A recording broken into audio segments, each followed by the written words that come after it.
you're a feminist, what do you want the world to look like? You want a world where women can be in the workforce and some men can choose to stay at home. When you introduce a term like wife bonus, you can never achieve this, because even women who don't choose to take on this bonus now have a stereotype attached that they belong in the home, wearing an apron, cooking a roast. We would never prepare to stand for this. We think this is a terrible idea. Okay, so 3 points of substantive in this speech. Firstly, why do we think this undermines choice? Secondly, why do we think this locks women into domestic work? And then finally, why do we think this makes divorces worse? Rebuttal will be interested. So first point of substantive. Why do we think this undermines choice? Now, Steph gets up and tells us that women are already coerced under our law, right? Now, we think in the worst case, maybe there are already some social pressures for women to engage in these kinds of roles, right? But the important thing to recognise is that you make it worse in their world, right? Because now, when you sit down with your husband and say, I'm sorry, I can't get our son into a private school, he just doesn't have the academic capability, your husband can turn around and say, well, you agreed to this, we have this written in paper, in contractual obligations, your husband can be more vitriolic, and he can now take it out worse because your expectations, his expectations have been solidified in a written agreement. We think that was always going to be worse under their world. Okay, so why do we think this undermines choice and substantive here? Now, we think the feminist movement, right, is all about maximising women's choice. We think that is the key aspect of the feminist movement, right? So we think anything that minimises a woman's choice should be opposed. Now, we think when you enter a prenuptial agreement with a wife bonus like this, it's extremely coercive and undermines women's choice. 3 reasons why. Firstly, we think that when you enter a prenup, especially with this bonus, you're often doing it when you're madly in love, right?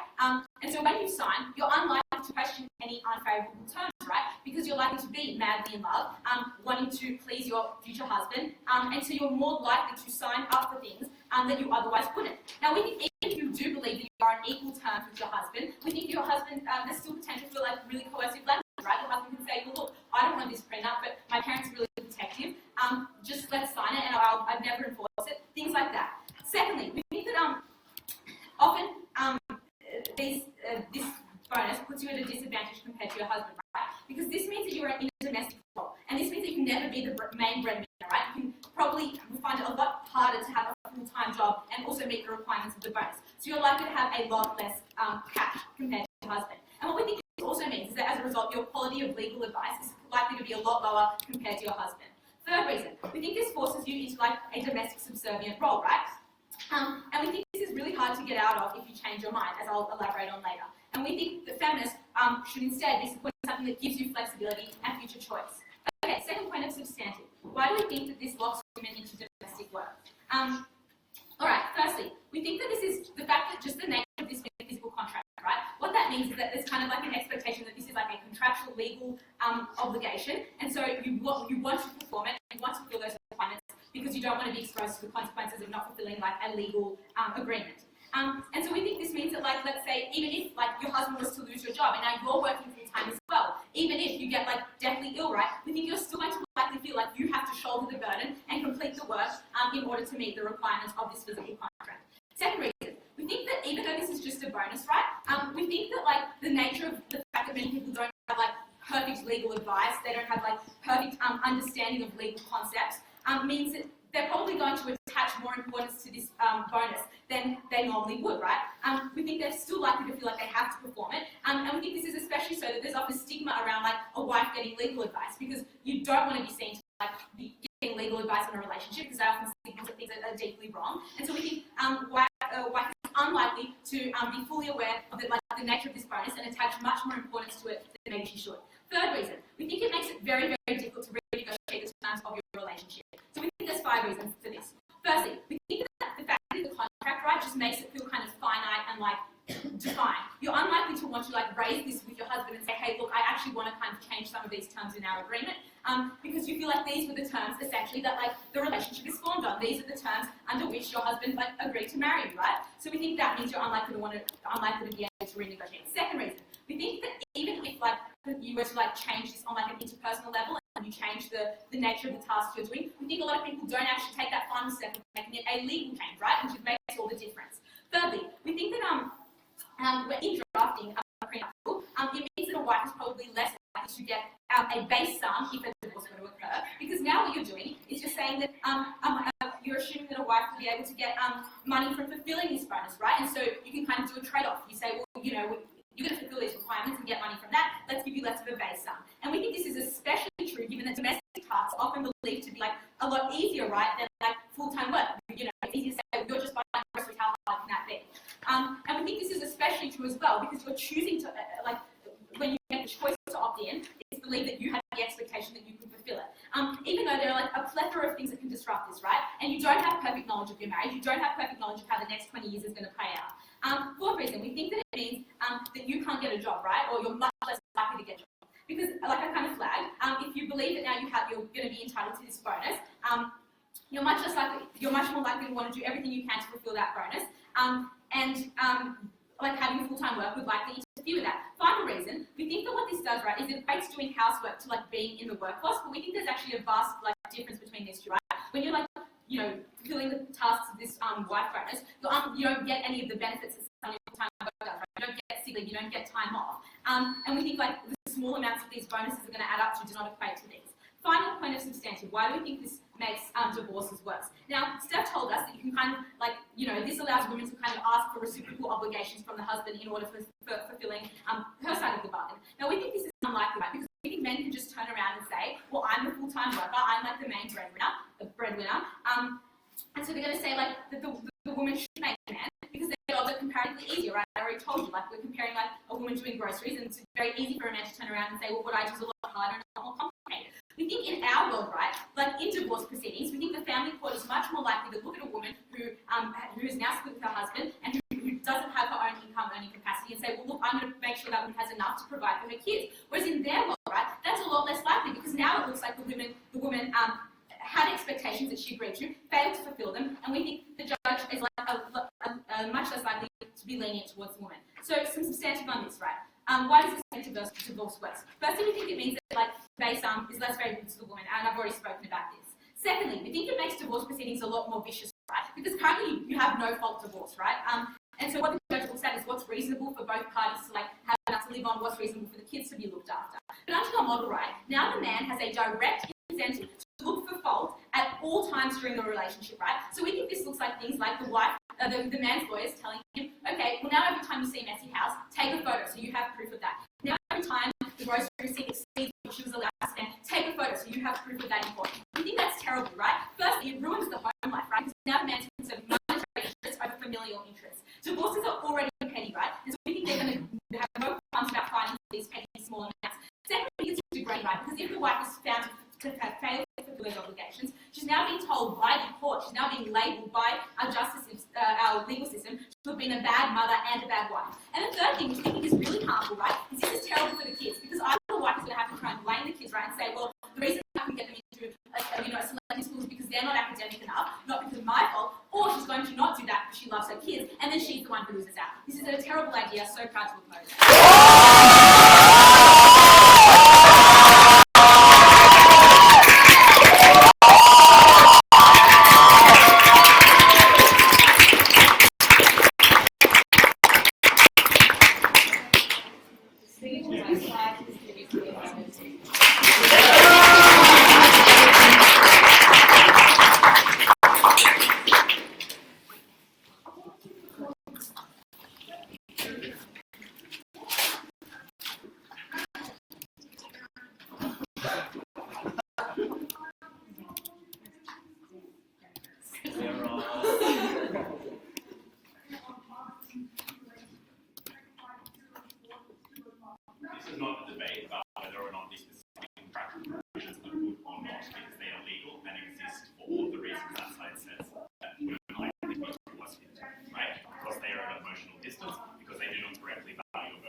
Narrows the scope of this debate to only the question of whether or not the feminist movement will support that.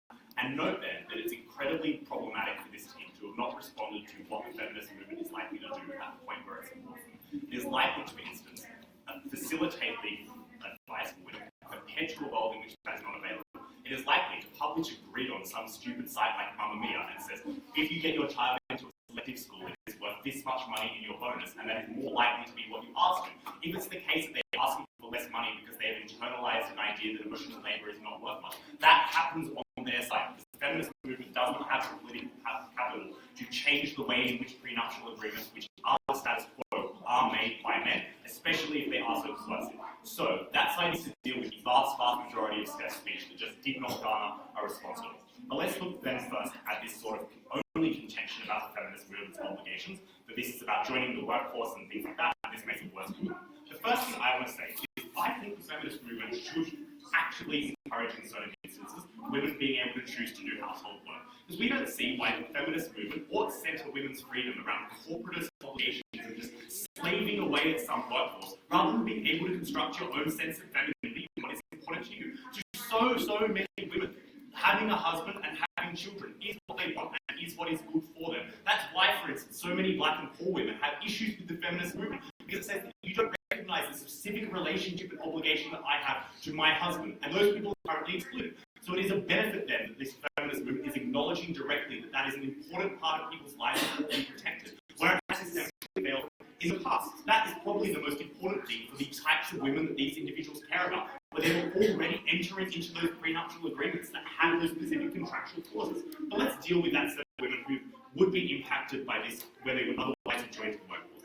The first thing to note is that these are the types of women who have qualifications and some kind of desire to enter a job. That means that they have to directly compare the salary that they get from that job to that bonus, which means that in a comparative, that bonus is going to have to be pretty fucking large, right? Because you're getting a start bonus at the point where you enter into that contract compared to years of work and financial freedom that will give to you. But also, if that bonus is low, as this side relies on for the vast majority of their case, then it's quite easy to extricate yourself from it, right? Because you then say, I'm just going to get a job and get that financial compensation in that way, rather than having to do all of these specific things. Because in contractual law, a bonus in a contract is just something that you get if you feel an additional obligation, rather than any kind of punishment. This side's entire set of harms rely on a deep, deep misunderstanding of the way the contract law works. The next thing to say is we could call this a spouse bonus to avoid the norm of women doing it, but also the norm is currently that women do it, and therefore we should operate within that paradigm, and as Steph tells you, the feminist movement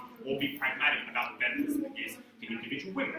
The next thing that I want to say here is that I don't understand why women are incapable of assessing this for themselves, right? There are expectations that occur when you enter into a marriage. You know that is the case. You know that you might need kids. You know that you might want to have a certain degree of sex or things like that. So the comparison in this debate is dealing with the emotional coercion that you failed those expectations. Imagine having that discussion compared to being able to point to a specific contract. Because you say, like, where that is not codified, what do you point to? The vague notions of womanhood and gender compared to that specific contract that you can then subsequently renegotiate, right? I.e., that conversation looks a lot better when it is on paper, rather than the sort of emotional blackmail and financial blackmail that are likely to happen under the status quo and on their side. Note that none of that material got any response. Let's then look at the material as to why this is worth it. Yes, women might be madly in love when they enter into these contracts, but this is a silly argument. So the reason that they are madly in love when they enter the marriage contract and enter the prenup that they're entering anyway. At that point, this side has to deal with existing coercion.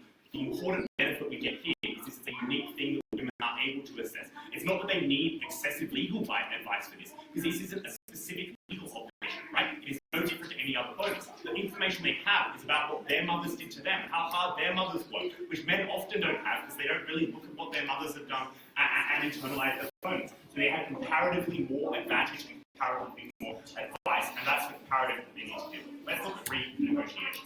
I don't think that things are likely to change if a woman is likely to come to the table and say, now I want to change the way in which these bonuses play out. Because relationships change all the time. People renegotiate their relationships all the time. For example, they might get a bit older and decide to have a little bit less sex. Importantly, what is different about this specific obligation? What is different about the fact that it is codified compared to, for instance, when you have a marriage that you can then start to, go to swingers clubs and things like that? People are capable of predicting the outcomes of these relationships, and it's much better to formalize it for the reason that I gave earlier. The next thing they say is compensation will be incredibly low. The comparison in this debate is no payment for those things or underestimating those things, but feminist movement can otherwise given money. But also, I think the most likely things that you're going to opt into are things that you know you can do and know are predictable. It is incredibly easy to get little Jimmy into private school for the reason you can just send him to tutoring or do that yourself. You could get Daniel Swain to write his essays at the table or something like that. Those options are available to women in these instances. Lastly then, let's look at what I think was their best material about divorce proceedings and how this happens in divorce laws. They say this sets up a notion that women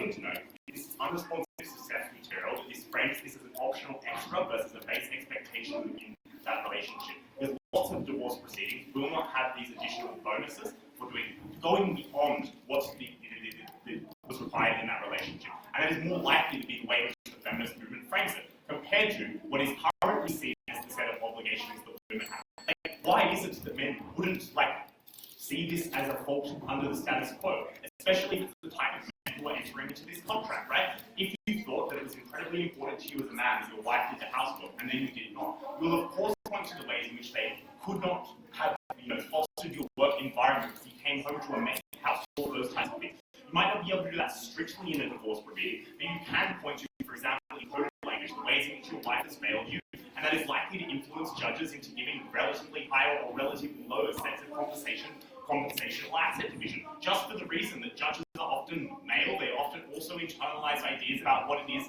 to be in a relationship and what the obligations of women are. All that is the status quo as to how prenups function. In addition to that, lots of prenuptial agreements at least inherently do this anyway, right? To the extent that there is an asset division that happens at the point when you enter into that relationship that might be increased or decreased relative or not the wife works. There's no comparative harm to this one particular contract clause that is now included in that thing. There is such a gap between what the feminist movement is supporting here and the discourse that they think is harmful. There's no mechanism provided as to why this is uniquely different. They have not proved that analysis. The last thing to note here, as I noted earlier, is that this is a bonus. There's still no cost to women entering into those particular contractual relationships. They can, if they so choose not to get that bonus if that is important to them. They can choose to not fulfill it because they would not have gotten it in the counterfactual otherwise, or it would have been comparatively less.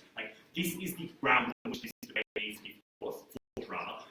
Not getting that money, giving it up, or just doing that in the relationship and being emotionally coerced into it. And that's the entire comparative that this side has missed, which is why literally none of their material can stand in this debate so far.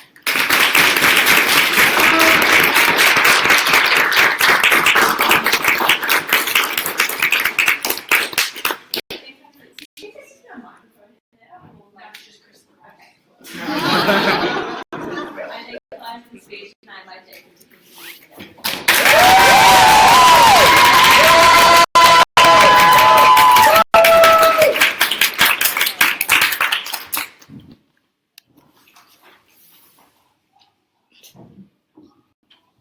Clyde did his very best to smooth away from affirmative part of his speech when he said that feminists don't endorse this thing because it will happen anyway. But presumably, feminists shouldn't endorse things if they are bad things, I would have thought. If they are harmful for society, it makes sense that you not stand up and support them. Let's be clear about what happens when feminists are endorsing these actions. They say feminists can support legal advice. But surely, you can provide legal advice even if you don't think that a thing is good, right? The same way we provide legal advice about a wage gap while also saying that it is bad. But also recognize, when you oppose something, when you have a powerful group that you know is standing up for your interests, saying this is a bad contract that you ought not enter into, you're far more likely to enter that skeptically rather than trusting the people who are supposed to help you, who are saying this is a good idea. And that was the world they had to engage with. More people entered these contracts in their world, so if we can prove that they are bad, then obviously I think that we should win this debate. 3 issues in this speech. First of all, do people actually get more freedom when they enter a long-term contract? Intuitively, I think the answer should be no, because recognize the reality they never engage with. These contracts are going to last for 40 years. They're going to last for an incredibly long time, because relationships last for an incredibly long time. That makes it different to all the other contracts that they wanted to talk about. Also, importantly, Steph tries to analogize this to ideas like marriage, but that analogy breaks down, because this is different. In a marriage, you can leave it. A prenup, you can never leave, right? It's an obligation that's binding unless both parties agree to end it. That makes it different to any other contract you could ever enter in your life. It makes it far more coercive. It limits your choice to a far greater extent. So that analogy seemed wrong and silly. Next, they try and say, women are advantaged because they have more information, and so this means they can negotiate in a better way.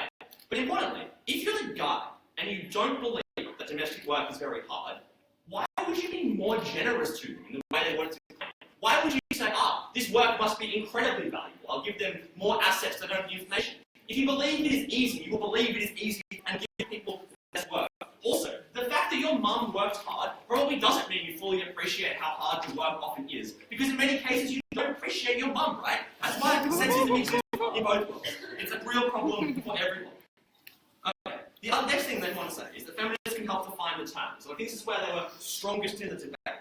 But importantly, they don't recognise what these negotiations actually look like. So in their best case scenario, Steph wanted 2 pairs of lawyers to sit down on either end of a table. And what was likely to happen at those times is lawyers would try and get what was best for their clients. They'd try and say, I think that I can win this negotiation. I'm going to prepare for the negotiation in an attempt to bully people into getting the outcome that is best for my client. So what that was likely to look like at its core was they wouldn't look at the feminist logic and think, what can I force them to agree to? So we don't think it sets the norm in the way they want it to expect, because your lawyer doesn't browse Mamma Mia to get the decisions for their actual contracts, right? They sit down and think, what are their earnings, how much can I get?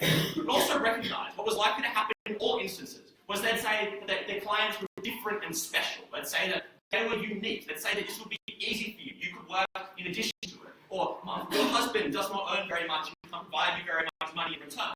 And so what that was going to look like then is it was likely to be a different contract for different people, the same way that prenups vary at the moment. If they wanted to try and claim that this meant that people would get a standardised prenup, they also need to try and defend that prenups are standardised right now. Spoiler, they're not. People think different things because they can get away with it as their lawyers. Next, they try and say that you can ask for extra concessions, and all this is going to look like at its core is that you'll be able to win an extra bonus. Tell that to the waiters at Despina, because what happens right now is when you say, here is a bonus that you can earn, and importantly, everyone believes you probably will earn this bonus. That's why everyone's going to sign the contract. What that's likely to do is erode the base ideas that occur in the contract, erode the base conditions, because they'll say, here is a thing that you are likely to earn. Importantly, if they were right and they saw and the things they were talking about, the things they were seen as wifely duties at the moment, they're not fulfilling them. Even if they call it a bonus, would be seen as a failing on your part and seen as meaning that you were entitled to less money in return. That meant it was really harmful because it meant that people were likely to lose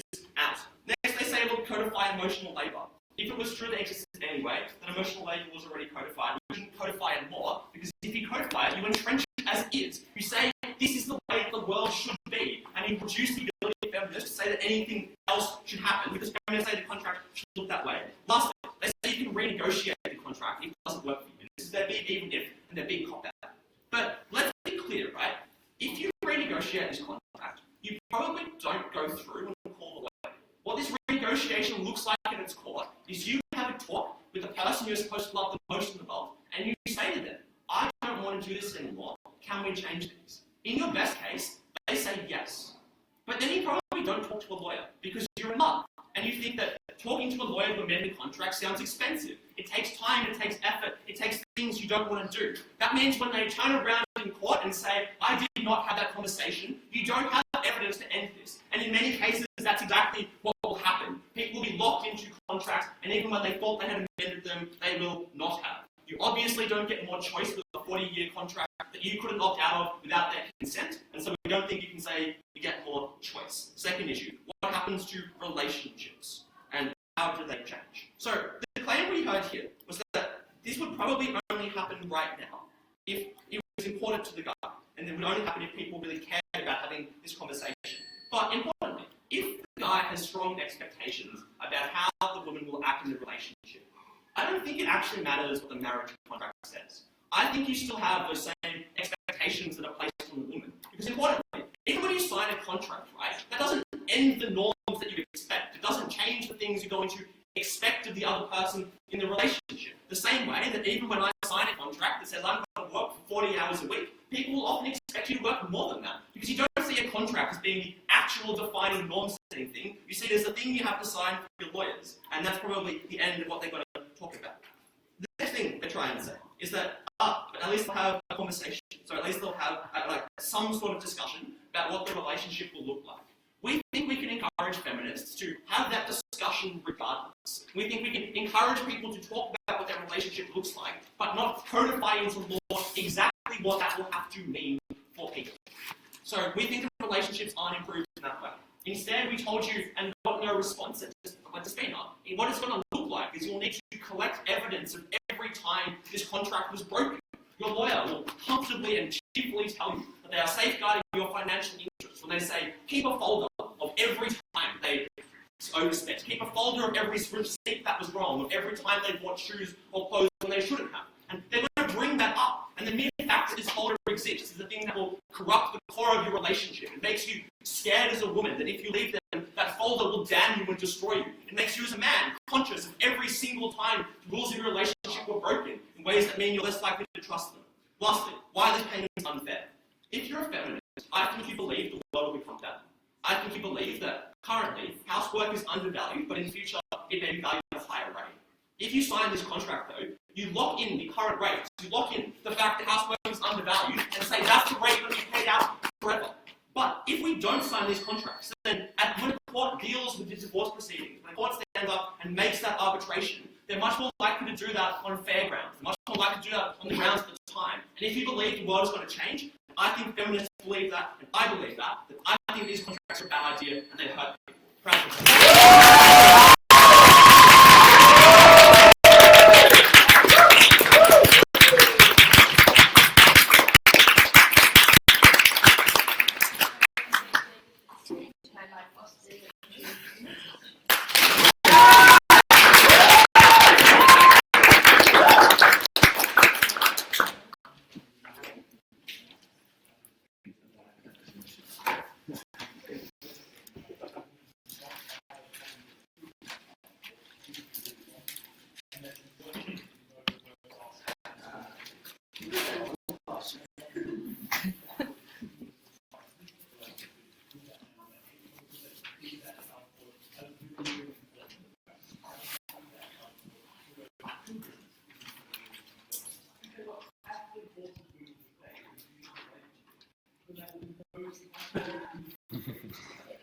You literally laugh, you try Yeah.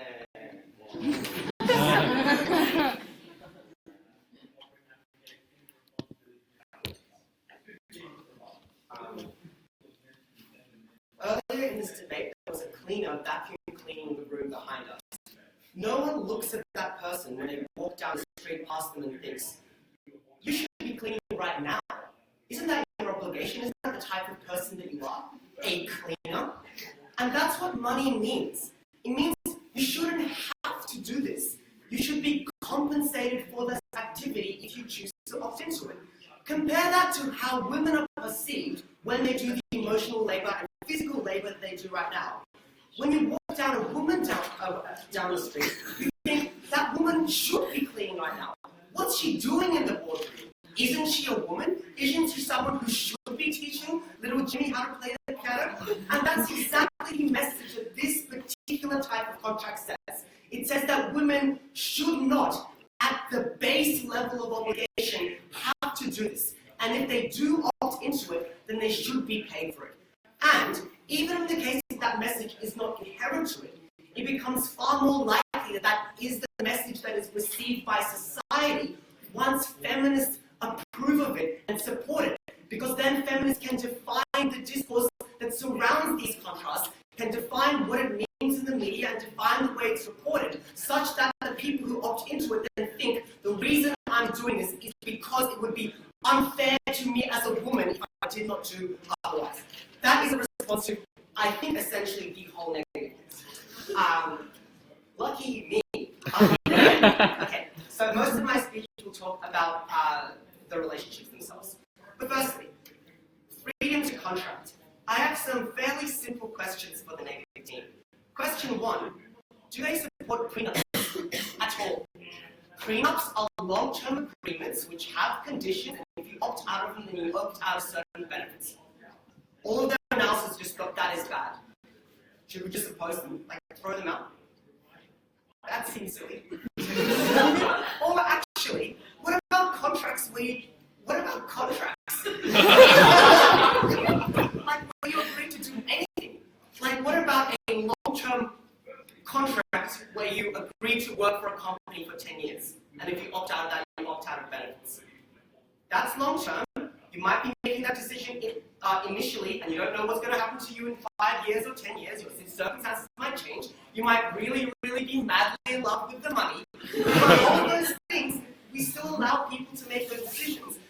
feminism should not be patronizing and single out women and say, no, no, no, they ought to be protected from doing exactly the same sorts of things that we allow human beings to make in every other avenue of life. And if that single fact is true, then we have also won this debate. But now let's talk about the relationship. So let us talk firstly about how it begins. It begins with a discussion. So Jacob says, let's just encourage them to have a discussion, but that seems really unlikely. You know, it's like, hey, my name's Bostan, nice to meet you. How do you like the place? Nice vibe. What do you think about doing the dishes?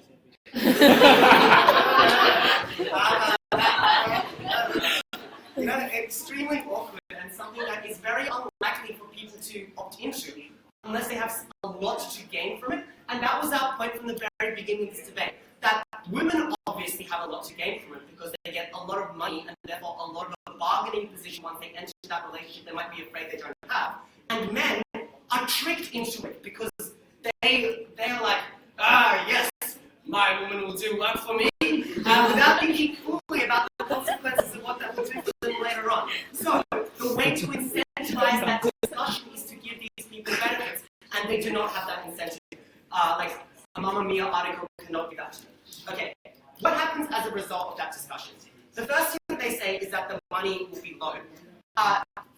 We told you obviously that women, like maybe men will think that will want the money to be low, but women want the money to be high, and then it will go like this. And so then the money will arrive at a happy medium, and also a lot of their other material was intentional with this because they said you just get lawyers and they'll fight for it together, which means presumably the lawyer on the side of the woman will be trying to fight for the best possible conditions for that relationship. And that material was also intention with all their material also about when women couldn't consent to it, because presumably the lawyers that you hire aren't madly in love with each other. They make that decision in a perfectly rational way. So that's why it is likely to be a large amount of money. And let's just notice that that is an incredibly significant baseline benefit for us, right? Because even if it's true women can't consent to it, even if it's true that they get locked into doing that domestic labor, all of those things are probably comparatively also at least to some extent true on their side of the house, whereas in our world, women know that they're guaranteed money when they leave that relationship, which they can use to leave that relationship if it becomes toxic, which seems good to me. Okay, then, how does that affect the dynamics of the relationship? The main claim of the negative team is that this means that expectations are solidified or codified. The first response is that men tend to have already very solidified and codified expectations of the women that they're in relationship to. That is referred to by debaters as the patriarchy. So that is not, just doesn't seem like it can increase very much. And the problem is obviously that currently men very quietly and over a long period of time impose those expectations of women in a way they can't consent to in the very beginning. Whereas our argument is that they can't increase those expectations past a certain point. Because women can say, no, this is what I agree to and no more. Jimmy's sudden passion for piano, I can't even play piano. How am I going to teach you? You know? That's why the expectations are not going to be solidified in a problematic way, whereas we will prevent them from mission creeping upon women in a way that means that their consent is maximized over the course of the relationship. On renegotiation, they say that you'll have to photograph everything and get weird evidence. That seems like a weird characterization of a relationship. I just don't think that's really going to happen for most people. That'd be a pretty psychopathic thing to do. And if you're in a relationship with a person who would do that, you are in a relationship with a psychopath. So you're in trouble already. And the photographs that add that much more to it, that is a very slim stake. So I don't think that's particularly significant. And it is true that, like with all contracts, you'll be able to renegotiate if the conditions change. Finally, how do your choices within the relationship change? So I do not understand this material about full-time work. It just seems like patronizing to women. If a woman thinks that she can make more money from being in full-time employment than from getting this bonus, she will do that because that is what is financially rational for her to do that. That just maximized the choice. Didn't understand that material. Will the courts be more fair? No, the courts are full of old white men who are pretty fucked in the head, and it's far easier for us to feministically change individual relationships where people are talking to each other than like from the top down, from the ivory tower of the patriarchy, attempt to change the way those things are negotiated, which is why it's more likely that this negotiation will be fair than divorce goes. So, feminists should endorse this because it would be good if they did.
Do you want some materials?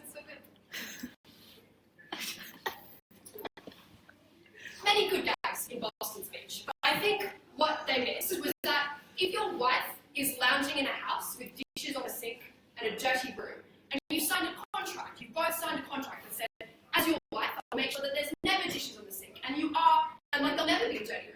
Your husband walks home and he thinks, why the fuck is there dishes on the sink? She should be cleaning. And I think what this team missed was that when you had expectations and you codified them in law, they no longer became expectations that you could feasibly renegotiate, that you could discuss, that could change over time as feminist discussion developed and society moved towards a more feminist future where we had different expectations of women.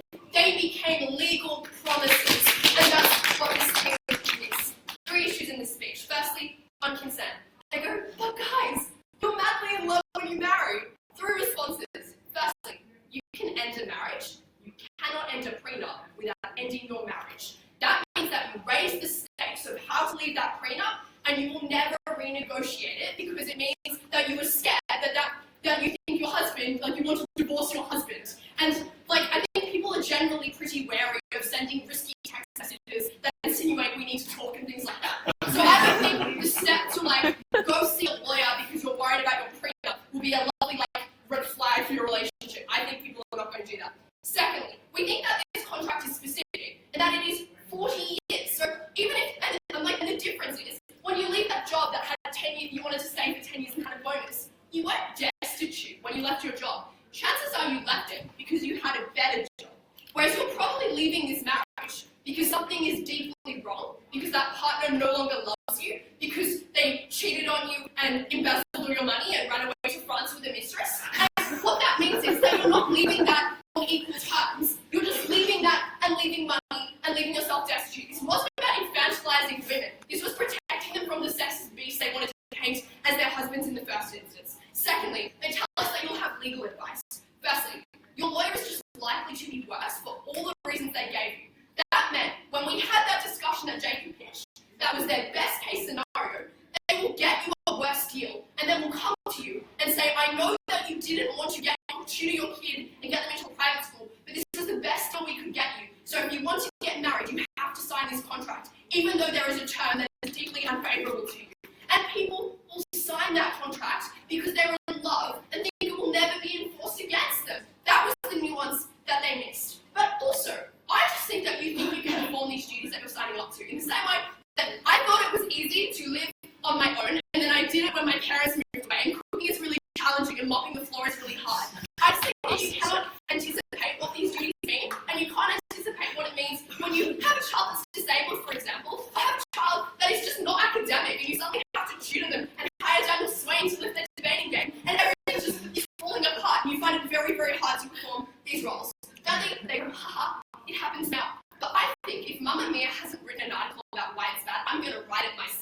Feminists create a strong stance about what not to do this, and if they can Google what it means to have a good one of these, they can also Google about why it is not a good idea to do it in the first instance. I would write that article myself. Lastly, they say that if you're working or have qualifications, you can weigh this up rationally. I think the difference is you think these are the terms of your relationship. You are getting, this is what stops you from getting married. If you disagree to the prenup, you are disagreeing to the marriage, you are not going to get married in the future. And I just think most women, internalized misogyny, just being in love, will just preference being in that relationship in that first instance because you never think that it is going to be enforced. That was why they couldn't consent. They painted a straw man and were barely able to take that down. Secondly, on marriage. They tell us that this will make it more likely to have reciprocal obligations. I think what this does is just creates housework with normal work. And that's bad because housework is so much harder in that you never get sick leave, you never get to renegotiate your wage, there is no promotion, you don't get to go further. I think what this reciprocal obligation will look like is a man will say, well, I'm paying you a bonus. What if I get promoted? Can I have a bonus because I raised our standard of living? And if I get to have a better standard of living, I deserve a higher outcome at the end. I think this specifically disadvantages women in that way. But secondly, they tell us that it will make us more likely to have that discussion before the marriage. But firstly, as we flagged earlier, you think your ideas are reasonable because you never appreciated your mother when you grew up, you never appreciated what it was like to do domestic work, and you genuinely believe that it was harder to be an executive in a bank than it was to look after kids and raise a family. But secondly, they tell us that this discussion is hard to have. I think it's harder to have a discussion of height. I'm Boston, and I would like to wash dishes, but I would also like to be paid for them. I think that level of putting a financial cap on what that means makes it a far more difficult discussion rather than a reasonable discussion of like, look, if we're going to have kids, I would like to go back to my career. What is our long-term plan for the next 10 years? Rather than like, how do you financially codify my contribution to this household? Because I think that is a difficult discussion, and it's going to lead to vitriol. Also, they miss that expectations of women are falling. This was Jacob's standard that was not responded to. That, like, if think they were talking about this like mission creep of expectations. Firstly, if they're that sexist, they will creep anyway, and your financial bonus will not reward them for that. But secondly, if you're like, we think just general expectations of women are falling, and it's a really compelling argument to say this is just a really hard thing for me to do. I didn't think it would be hard when I started this marriage to tutor kids every day, but I'm actually just really bad at teaching, and it's very challenging for me. And then your husband can adjust accordingly. You can have that discussion of we should be having a collaborative household. Maybe the draft of having your husband at work and you stay at home is making you both miserable. You're better off taking a 50-50 split, but you don't want to give up that potential for a prenup agreement. We thought what this did was just locked in women's expectations, stopped them from changing in the future. As society progressed forward, you just kept them at a standstill. You make those expectations legal promises. Lastly, on divorce. They go, haha, the comparative is no money. But firstly, your base rate is just lower because you think you will achieve these goals because society tells you they're easy. You think you've agreed to them because they're easy. That means that it's really easy for that lawyer to be like, look, if we're going to put in all these bonuses for like grocery shopping and having a child and going to school, we'll just make that 50-50 split, 60-40, 80-20 because you're going to get all this money. And particularly because they said it would be a substantial payout. Putting that 40 grand off your payout is pretty significant. But secondly, your lawyers were always going to, like, as I flagged earlier, we're going to get you that worst deal, and we thought that was bad as well. But thirdly, family court now, there is no fault in divorce. You are guaranteed money when you leave. The difference was, if you wanted to have all those internalized biases of the judge, when you had that court proceedings of, did they keep a tidy house? That is going to play into the judge's expectations. They'll say, well, turned out no, because whenever the husband got mad, he took a photo of the living room. That's not psychopathic. That's something I would do. It means that when they had that discovery, you were just going to say, well, they didn't keep a tidy house, which must be a bad mother. So I'm not going to give her as much money. She deserves less of the custody. And then you play into all those sexist notions even more. And even that sheer court process of, did you get your child into a private school? And the mother has to stand up and go, no, my child was dumb, is option one, and her kid sits in the audience.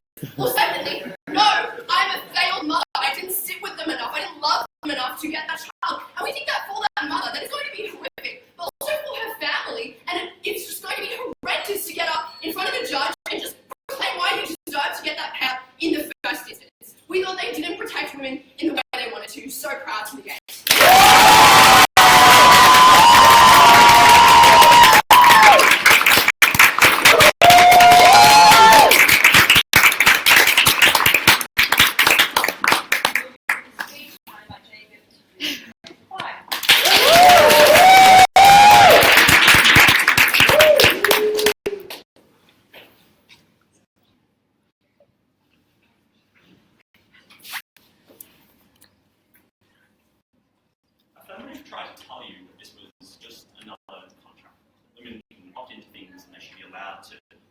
in this contract as well. But importantly, this isn't another contract. This was a specifically punitive one. We told you that unlike any other contract, you needed the consent of the other party to end it. We told you that if the other party didn't agree with you, you were left destitute because the prenup was likely to punish you more harshly. You would get less money as a result, even where you otherwise would not. That means that their analogies broke down, as did much of their case. Two issues in this speech. First of all, did it increase the choice of women?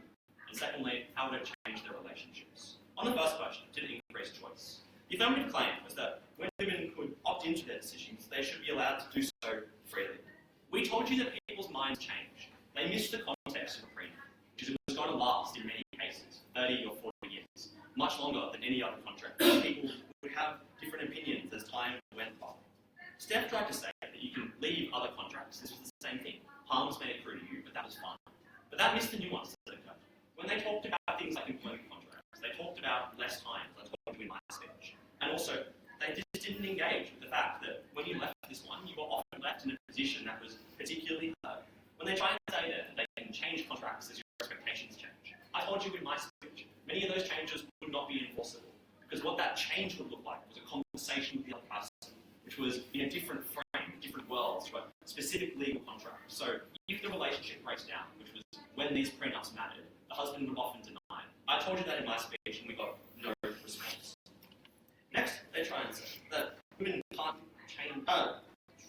So next they try and say it would be. That's what we told you, right? It would be unfair because you had to make a choice right now.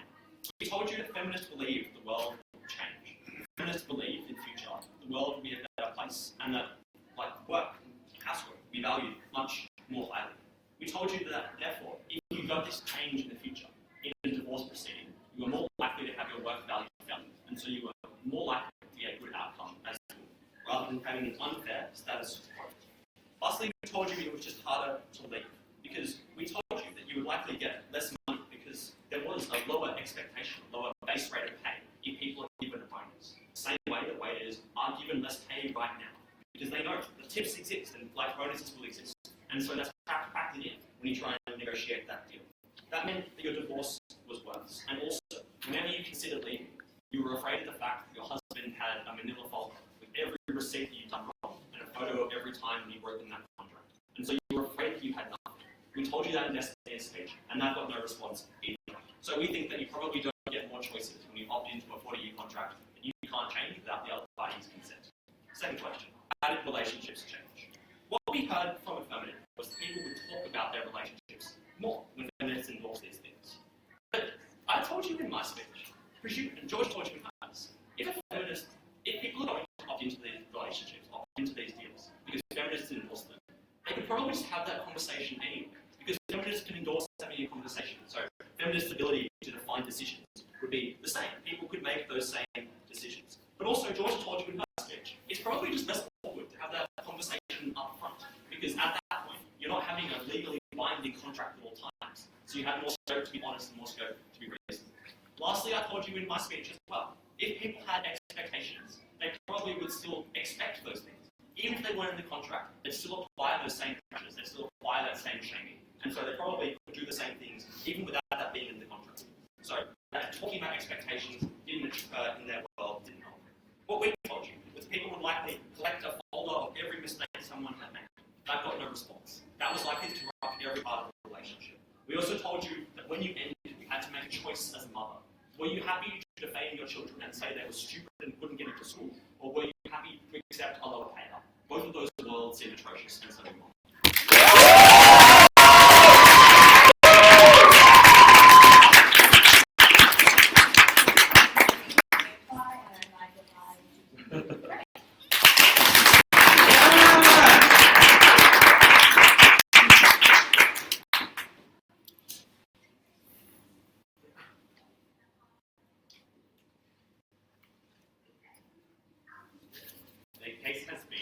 just astoundingly comparative. This debate is about women who are already entering prenups, which is why the neck block of prenups are bad, which is their only argument as to why it's different to any other form of contract, you're already entering a prenup, does not stand in this debate. You are not signing a contract that says you ought always do this thing.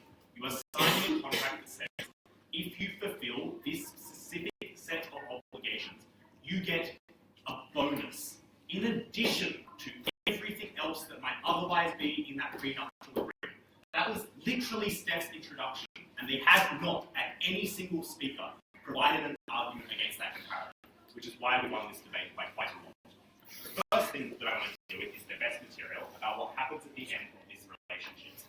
We show you in my speech that men who would take photos for evidence in these court proceedings would likely use coded language and other sorts of the same photos to impose different costs and payments in divorce proceedings if that was their conception of what divorce proceedings were. That did not get a response, and therefore that argument is uncomparative. The more important material, though, is that, as they know, divorce proceedings themselves are no fault. So we get that on our side too. We just get an additional bonus that is paid on top of that. Therefore, there are no harms to that argument. But it is better that we frame this as a bonus, i.e. an additional thing that you get if you go over and beyond what the specific expectations of women writ large are, because you deserve that and because you worked harder for that. And because you could, in that proceeding, point to the list of things that you had done and point to the ways in which you had fulfilled them in at least the same way that your husband could do, which means that you are comparatively more on equal footing there. Let's look then at whether they consent. We told you this was no different to no any other contracts, and you need consent to enter into all types of pre-nuptial agreements which you were entering at the moment. And even if the base amount that you were getting was lower at the end of the divorce proceeding, women could know that, and women could weigh it up for themselves. It was deeply unclear why they were just so shocked by the size of that number that they could not weigh that up against the knowledge that they might want to work in future, that they might not want to for example, wash the dishes in the future all the time. But we also told you this prevented misinterpreting, where the comparison was being emotionally coerced. And that was the comparative that they literally did not give a single response to in this debate. Because you could point to a codified contract, you could point to the expectations at the beginning of that relationship, and point to the way in which the fact that it continued had changed them and refused to do those in ways that you could not when you were just totally at the beck and call of your husband. But this debate is also about what happens when the feminist movement supports it, and they've been shockingly silent on this material. Literally the only material they have here is that it is getting better, and we hope it will continue to get better. They need to prove that is the case beyond the mere assertion that things are getting better, if it is something that we should value in the debate. Because it has to be compared to the terrible situation that some women put themselves into under the status quo without the support of the feminist movement. Steph tells you, because there is no academician distinction, the feminist movement is responsible for the harms that accrue to those women. It should not then, on that comparative, just throw its fishing line into the sea and hope that women's rights come out of it. It should defend those women who have been left behind and who are emotionally coerced into much more dangerous and much more difficult situations. Because as we tell you, when the feminist movement supports these things, it uniquely is able to control what that conversation looks like. It is able to say that is a base expectation, rather than prenups imposing obligations on women, which is their case. It is able to help women with legal assistance and tell them what those bonuses are going to look like and what will be a fair price for them, where they would not otherwise have access to that for all of the reasons that they provide. Women on both sides will have access to no-fault divorce and will have access to lawyers. Most of their harms then are deeply in tension with the rest of their case because it relies on a comparison on our side for some reason lacking those things which they have never proved. These women are often fucked up by existing contracts. The feminist movement will protect them. That's why they come.